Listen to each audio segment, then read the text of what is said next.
আল্লাহ বলে ইয়া আইয়ুহাল্লাযীনা আমানু আতিউল্লাহ, হে মুমিনেরা আল্লাহ পাককে মানো, তাওহীদ মানো। সঙ্গে সঙ্গে আল্লাহ পাক ওখানে ওয়াই আতেফা লাগাই দিলেন, কনজাংশন লাগাই দিলেন, এবং সুবহানাল্লাহ বলেন ওয়া আতিউর রাসূল। মুসলমান, আমি আল্লাহকে মানবা কেমনে? আমাকে মানতে হলে, আমাকে বুঝতে হলে, আমার মারিফত চিনতে হলে আমার রাসূলকে মেনে নাও। কারণ আমার রাসূল সাল্লাল্লাহু আলাইহি সাল্লাম আমার ওহী দ্বারা নিয়ন্ত্রিত। আমার রাসূলকে মানা মানেই আমাকে মানা। একটু জোরে বলতে হবে সুবহানাল্লাহ। আমার রাসূল সাল্লাল্লাহু আলাইহি ওয়াসাল্লামকে মেনে নাও, তাহলে আমাকে মানা হয়ে যাবে।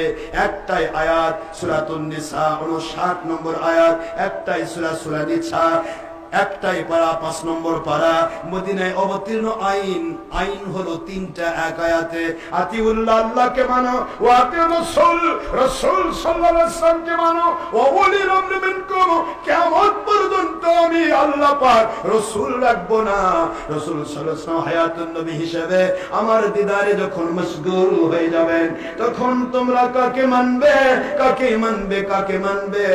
আমার নবীকে যে মানার মতো মানে, আমার নবীকে ভালোবাসার মতো ভালোবাসে, ওই ওলির আমল আল্লাহর ওলিদেরকে তোমরা মেনে নাও।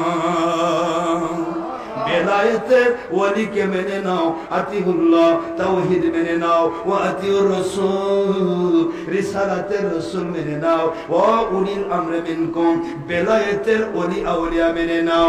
একটি আয়াতের ভিতরে 3টি আইন আল্লাহ পাক আদেশ করলেন, আর আপনি বলতেছেন কোথাও আল্লাহ ছাড়া কাউকে মানা যাবে না, রিসালাত বেলায়েত অস্বীকার হয়ে গেল। আপনি বলতেছেন কোথাও আল্লাহ এবং রাসূল ছাড়া কাউকে মানা যাবে না, তাহলে বেলায়েত ওলি অস্বীকার হয়ে গেল। কোরআনের একটি অংশ অস্বীকার করে মুমিন হওয়া যায় না, মুক্তি হওয়া যায় না বাবা, হয়ে যেতে হবে বেঈমান নম্বর 1। ওয়াতিউর রাসূল ওয়া উলিল আমরি মিনকুম ফাইন تنازعتم في شيء فردوه إلى الله والرسول